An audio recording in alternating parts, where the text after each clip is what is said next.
Welcome back and Happy New Year. I'm going to be creating a really pretty, delicate basket arrangement that you could use to display at home, or you could give to somebody as a gift, especially if you've been with them over Christmas and you'd like to thank them for their hospitality.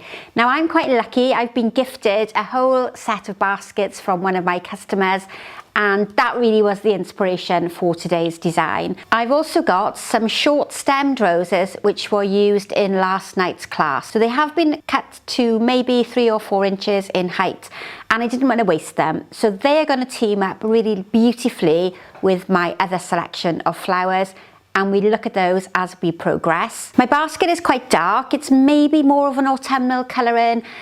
If I had a choice, I probably would have gone for something that was white or maybe a grey toned basket, but that's all I had. And I'm going to go with a sort of crescent shaped basket rather than a roundy moundy style one, because I haven't done anything like that before. But baskets are quite versatile. You can go tall at the back and make it front facing. You can go round and low in the middle, or do what I'm going to do and create a bit of a crescent shaped design. Now, this basket is quite deep, and I didn't want to waste a lot of foam by filling in the base of the basket with lots of foam that wasn't going to be used. So what I've done is I've put a block of the fibre Floral, which is the recyclable foam, in the bottom. You could use an old piece of foam, it could be sand. It really was just to lift up the foam that I'm going to be using so that I have easier access to it and I'm not wasting money on foam that isn't going to be used. So the cellophane has been added as an extra waterproof layer so that the water doesn't drain away. It stays hydrated, therefore feeding all my flowers. And that's my mechanics. What I will also do is just take some tape from one side of the basket to the other, because that's going to help secure it into place.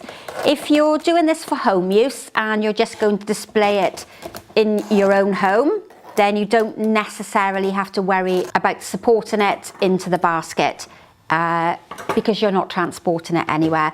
But if you're taking this to a friend or a family member, then make sure your floral foam isn't going to fall out. If we just look at the tape, I've brought the tape at the back of the basket so that the majority of the front section of my foam is clear and there's plenty of space for my flowers. And I've used half a block of the fresh foam.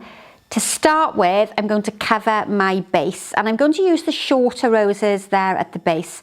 I obviously can't make them longer, so they're going to work well at the bottom. And you've just noticed I've removed some of the petals which are a bit damaged, but I'm going to use the roses towards the base. This is going to almost act like my greenery would to cover my foam. And even though this design is going to be front facing, so the majority of flowers are going to be facing forward, I am going to bring them towards the back.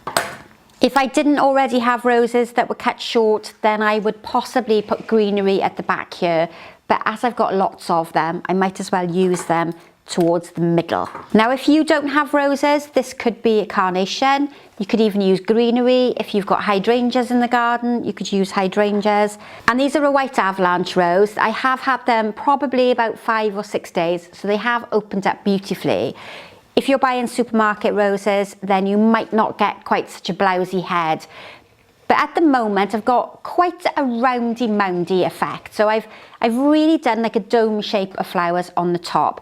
And what I'm going to do in a minute is bring some softer material up at the side. But to go alongside my white rose, I'm going to bring in a pink rose. Again, I used them last night, so they're cut quite short. And it's a very different shape head. And this is sometimes what we refer to as a tulip shaped rose. It's not going to open quite as wide as these ones here, but it's going to give me a lovely contrast in shape. And with the few that are slightly longer, I'm going to start raising up the height on one side.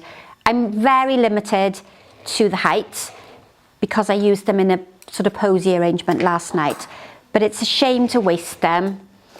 And this sort of method is really good if you're practicing flower arranging and you need to practice several designs. You can start with something tall and then you can take it apart and recreate something a bit smaller. And then when you get down to these tiny little heads of roses, you can create something much smaller, a wreath or maybe a table centre. But what I'm going to do here is just feed through some roses to bring in a nice texture, that lovely soft pale pink, and that's a really good indication now of the colour combination that I've got for today. We've been through sort of reds and greens and golds for Christmas. Now I'm going to bring something much softer and more pastel as we head into the new year and towards spring, where we'll be grateful for those really bright coloured flowers that are going to come up in the garden very soon. So this has given me lots of base weight in my arrangement. It's helped to cover my floral foam, and it's given me lots of textural interest at the bottom. And I could quite easily continue in that manner, really close to the foam.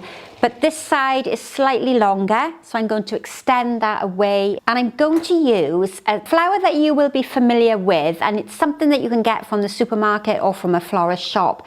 So this is a eustoma or a lisianthus, and if we can bring the camera in quite close, then this one has been dyed, and there's a big trend at the moment for dyeing flowers to get that vintage sort of look with it. If I just hold it here for a minute, if they don't naturally grow in this colour, then they're adding some dye to the water so that it comes up through the stem and changes the colour on the top, and you get this quite vintage, rustic sort of look. It's not everyone's cup of tea, but you'll see it used. It's a very sort of trendy fashion at the moment to change the colour of the flowers. Most of you, I think, will be familiar with flowers that have been dyed in that harlequin effect or the rainbow effect with the roses, and you might be familiar with it in chrysanthemums and lilies where they've been dyed bright pink or blue or purple. Well, this is a much more subtle version, and I think probably introduced because the wedding flower trend at the moment is for very pale vintage sort of colours, and it's really just to provide us florists with colours that we're desperate for. Now I'm removing the majority of the foliage because I want quite a clean look for this arrangement. I don't want it to be too cluttered. If you're used to very traditional floral design, then you will probably like to see greenery in an arrangement. But again, there's a really big trend for just flowers and no foliage at all. So I've gone up on both sides. I am going to raise this side slightly taller a little later on, but I'm going to concentrate on getting my shape in first. If we look at this one, isn't that absolutely lovely?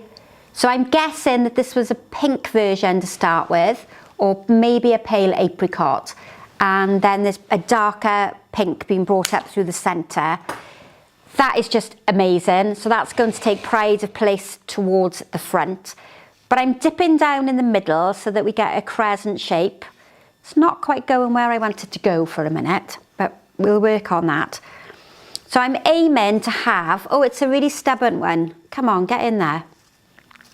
I'm aiming to have a bit of a crescent. So starting high, swooping down in the middle, and then off to the top.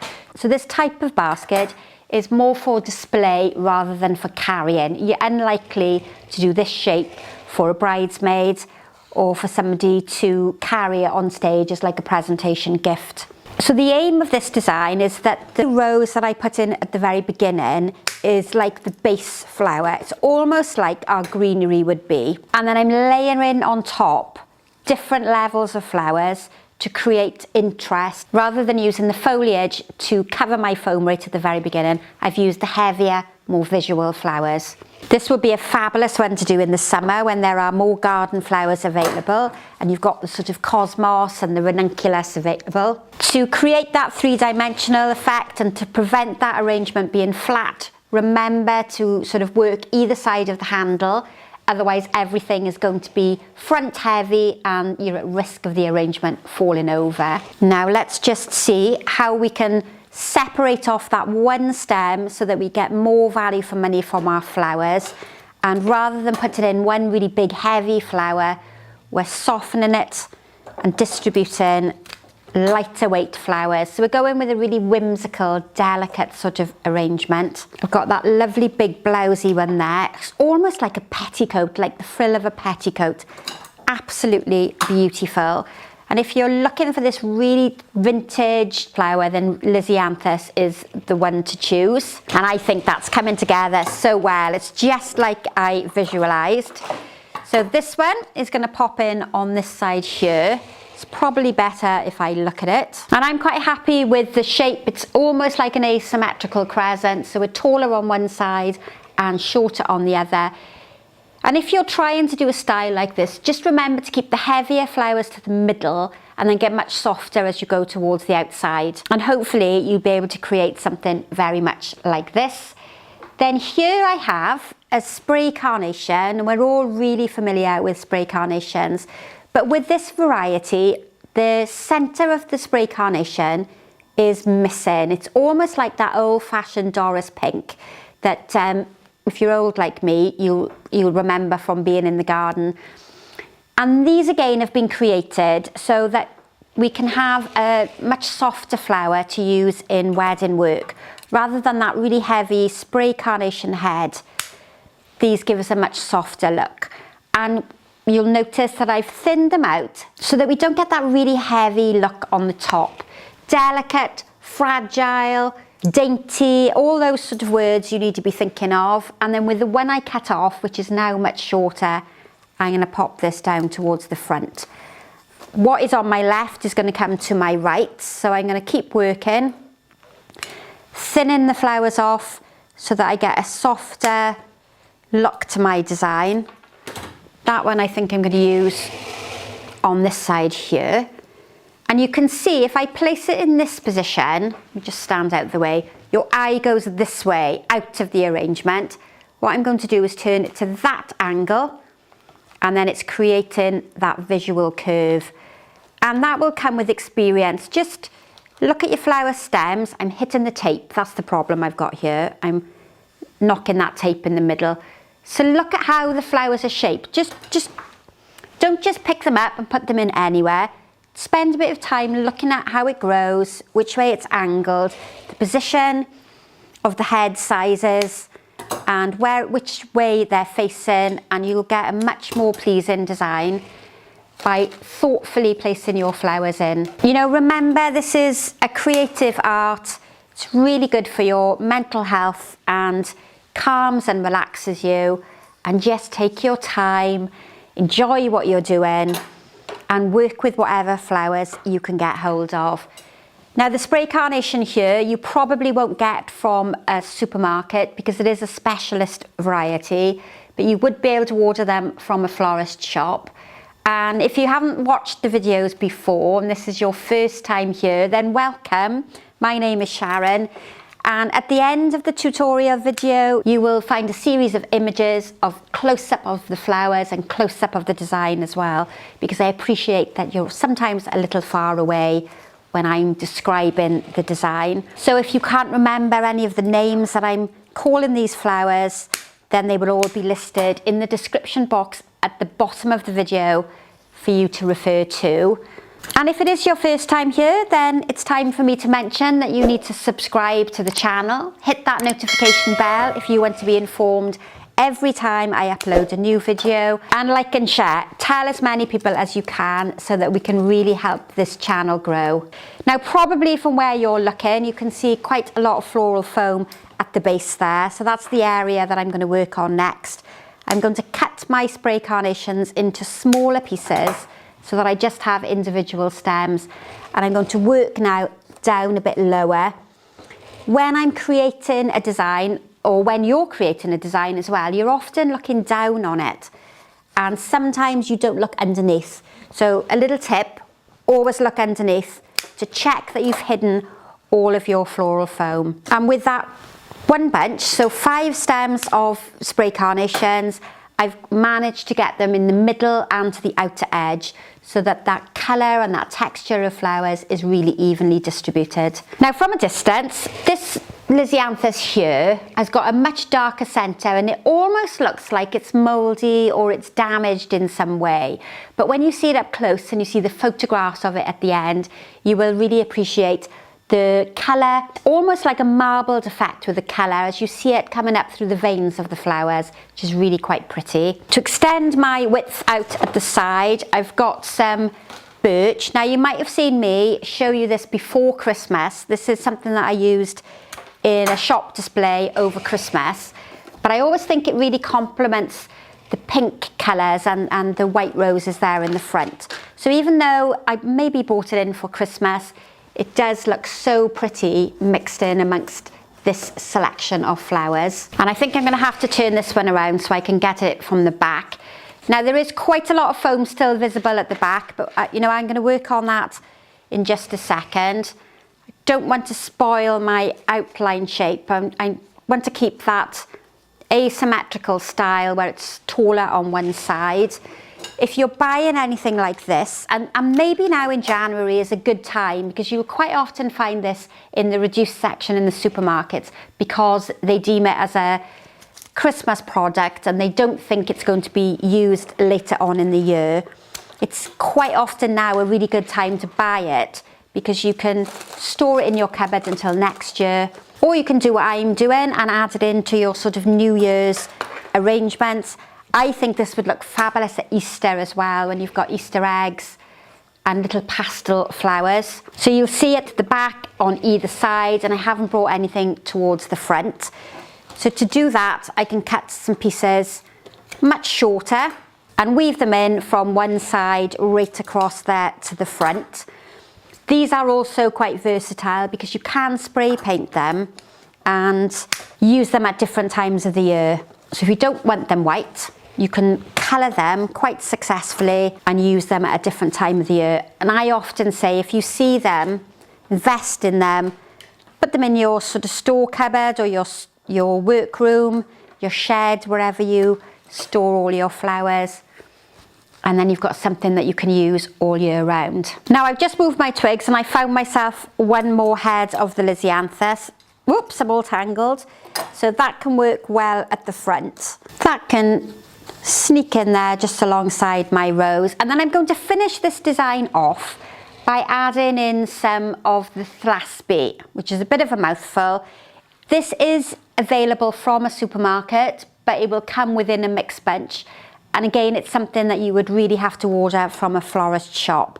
But rather than put the whole piece in, which can be visually very heavy, I've cut it into smaller pieces because I'm looking, you know, as I mentioned in the beginning, I want something that's dainty, petite, very whimsical, very soft. And by overfilling now with really heavy greenery, it's going to spoil that overall look that we're trying to create. Now, if this is your first time watching a video with me, then the channel has a whole host of videos that you can watch.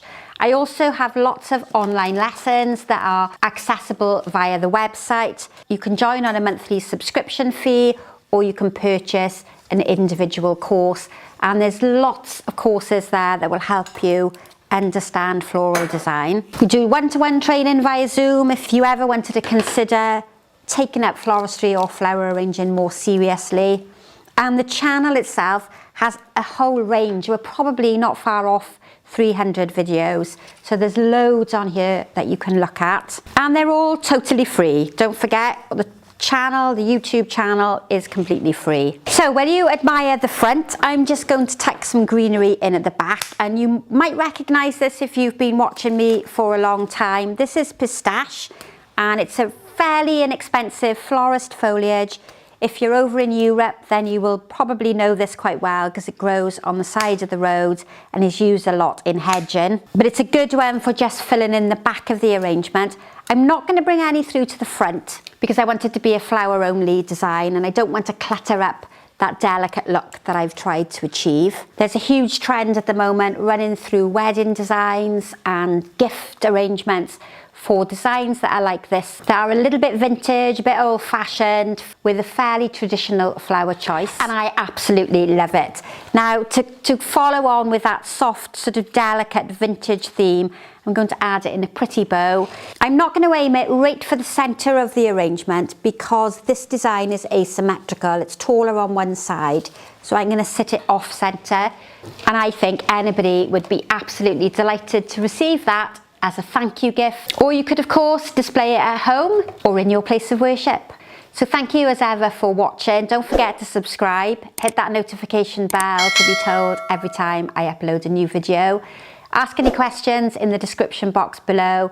Let me know what your favourite designs are or what you would like me to teach you here on YouTube. Thank you as ever for watching, and I look forward to seeing you for the next tutorial video. Thanks for watching and goodbye for now.